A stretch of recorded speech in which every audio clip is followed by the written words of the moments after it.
देखिए, पहले दिन से ही हम लोग कह रहे हैं कि राफेल एक बहुत बड़ा घोटाला है। और उस घोटाले में सबसे बड़ी बात ये निकल कर आई थी कि 526 करोड़ रुपए में एक राफेल जहाज की कीमत जो यूपीए सरकार में तय हुई थी, उसको 1670 करोड़ रुपए में मोदी जी ने खरीदा। यानी लगभग 3 गुना से ज़्यादा कीमत पर एक राफेल की खरीद हुई। दूसरी चीज़, अब सीएजी ऑडिट में भी ये सामने आ गया कि टेक्नोलॉजी ट्रांसफ़र की बात जो वादा किया गया था डील के अंदर, अभी तक टेक्नोलॉजी ट्रांसफ़र नहीं हुआ। जो कहा गया था कि भाई किसी भी डील में जो 300 करोड़ रुपए की ऊपर की डील होती है, उसमें आपको 30% इन्वेस्टमेंट इंडिया के अंदर करना होता है, उस वादे को पूरा नहीं किया गया। तो कुल मिलाकर ये जो राफेल में घोटाले की बात और नियम कानून को ताक पर रखकर ये सौदा करने की बात हम लोग पहले दिन से आरोप लगा रहे हैं। सीएजी ऑडिट में भी उस पर मुहर लगाई गई है। अब कल तक यही सीएजी ऑडिट लेके ये लोग चिल्ला चिल्ला के घूम रहे थे कि साहब सीएजी ने कह दिया ठीक है, सीएजी ने कह दिया ठीक है। अब जो नई सीएजी रिपोर्ट आई है, उसमें जो बातें लिखी हुई हैं उस पर सरकार की ओर से एक बयान कहीं से भी नहीं आया और किसी भी नेशनल मीडिया ने इसको इशू नहीं बनाया। भाई 30% इन्वेस्टमेंट क्यों अब तक नहीं हुआ यहाँ पे इंडिया के अंदर? क्यों नहीं अब तक टेक्नोलॉजी ट्रांसफ़र हुआ? तो क्या हम हमेशा राफेल के लिए हमेशा फ्रांस के ऊपर निर्भर रहेंगे? हम अपने यहाँ नहीं बना सकते क्योंकि आप टेक्नोलॉजी तो हमें दे नहीं रहे। तो ये तो एक बहुत बड़ा मामला है जिस पे सबको आवाज़ उठानी चाहिए और ख़ास तौर से नेशनल मीडिया हमारा जो है, जो दीपिका पादुकोण और कंगना रानावत और सुशांत सिंह राजपूत से ऊपर नहीं उठ पा रहा है, वो इन बेईमानी और भ्रष्टाचार के मुद्दे पे खामोश है पूरा देश देख रहा है। सर, क्या मांग क्या है? इस पे क्या होना चाहिए था? नहीं, इस पे सरकार से जो डील हुई है वो डील के हिसाब से कंपनी को अपना वादा पूरा करना चाहिए, वरना ये करार कैंसिल करना चाहिए। भाई अगर किसी चीज़ में कोई कॉन्ट्रैक्ट होता है, साइन होता है, कोई डील होती है, तो अगर उस डील में किए गए वादे को पूरा नहीं किया जाता, अब अगर आप इंडिया के अंदर 30% इन्वेस्ट करेंगे तो उससे कुछ लोगों को रोज़गार मिलेगा, हमारी अर्थव्यवस्था में उससे मजबूती आएगी। तो जब आप ये नहीं कर रहे हैं तो सरकार ने ही तो डील की है ना, तो सरकार को ये डील के ऊपर अपना बयान देना चाहिए और कंपनी को चेतावनी दे के इसको कैंसिल करना चाहिए। हम लोग तो पहले दिन से कह रहे हैं कि साहब टेक्नोलॉजी ट्रांसफ़र या जो इसमें वादे किए गए हैं और आपने 3 गुना ज़्यादा दाम में लिया, इस पे कोई सफाई सरकार ठीक से आज तक नहीं दे पाई।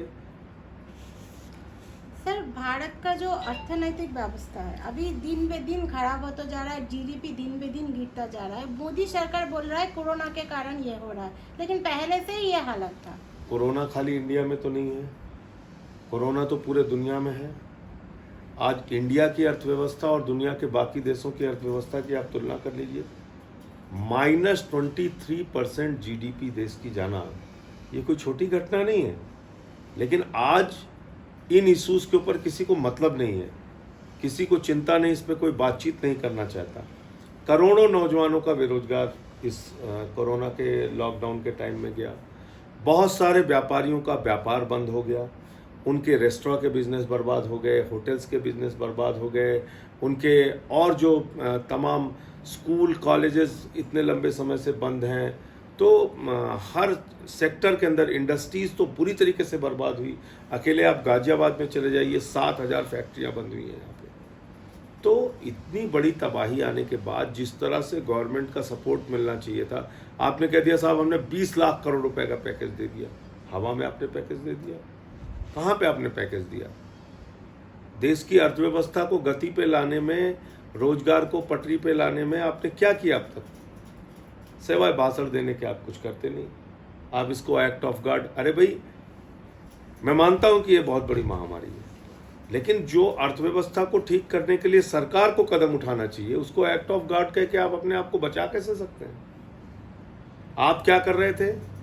इस आपदा में आप अवसर तलाश रहे थे। जो मोदी जी ने कहा था ना कि आपदा में अवसर, पहले तो ताली थाली बजा के देश की जनता को मूर्ख बनाया, फिर उसके बाद इसी दौरान, लॉकडाउन के दौरान, आप रेल बेच रहे हो, आप एयर इंडिया बेच रहे हो, आप BPCL बेच रहे हो, आप इंश्योरेंस सेक्टर बेच रहे हो, आप कोल बेच रहे हो, आप सेल बेच रहे हो, आप बैंकिंग सेक्टर को बेच रहे हो।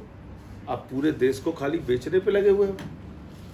और ऑर्डिनेंस के जरिए ये काला कानून आपने किसानों के खिलाफ आप लेके आ गए, जो कानून कहता है कि जमाखोरी बढ़ेगी देश के अंदर, काला बाजारी बढ़ेगी देश के अंदर, महंगाई बढ़ेगी देश के अंदर। अब आप स्टोरेज की कोई लिमिट नहीं रख रहे हो, तो आप मुझे बताइए कि हमने 15 रुपए किलो गेहूं खरीदा और स्टोरेज करके उसको अपने कोल्ड स्टोरेज में रख लिया। जब बाजार में कमी आ गई तो हम 50 रुपए किलो, 100 रुपए किलो बेचेंगे। अब क्या कर लेंगे? क्योंकि आपने जमाखोरी को, कालाबाजारी को, महंगाई को लीगलाइज कर दिया इस बिल के अंदर। ये इतना बड़ा किसान विरोधी बिल है। सर, गवर्नमेंट का जो बोलना है कि इससे फार्मर लोगों का बहुत किफायती होगा, ये जो फॉरेन राज है, इसके अंदर जो दलाल राज है, ये खत्म हो जाएगा। कैसे? फॉरेन, हम लोगों का जो सोचना है कि फॉरेन से अगर कोई इन्वेस्टर आए, कि बड़ा बड़ा कंपनी अगर आए, तो किसान रहेगा, वो क्या लेबर नहीं बन जाएगा? देखो, ऐसा है कि किसान लेबर भी बन जाएगा और ये अंग्रेजों की व्यवस्था को फिर से ला रहे हैं। पूंजीपतियों का गुलाम बन जाएगा किसान। उसकी खेती कॉन्ट्रैक्ट पे लेगा पूंजीपति, अपने मर्जी से वहाँ पर पैदावार करेगा, अपने मर्जी से उसको दाम देगा। दाम नहीं देगा तो वो कोर्ट जा नहीं सकता। इस बिल में कोर्ट जाने का कोई प्रावधान नहीं है। इस बिल के अंदर MSP देने का कोई प्रावधान नहीं है। एक लाइन कहीं MSP नहीं लिखा। यानी अगर आपका अनाज कोई पूंजीपति कम दाम पे भी खरीदता है तो आप कोर्ट में नहीं जा सकते। आप कह रहे हो साहब SDM के पास, तो SDM अंबानी की सुनेगा, अडानी की सुनेगा कि गरीब किसान की सुनेगा?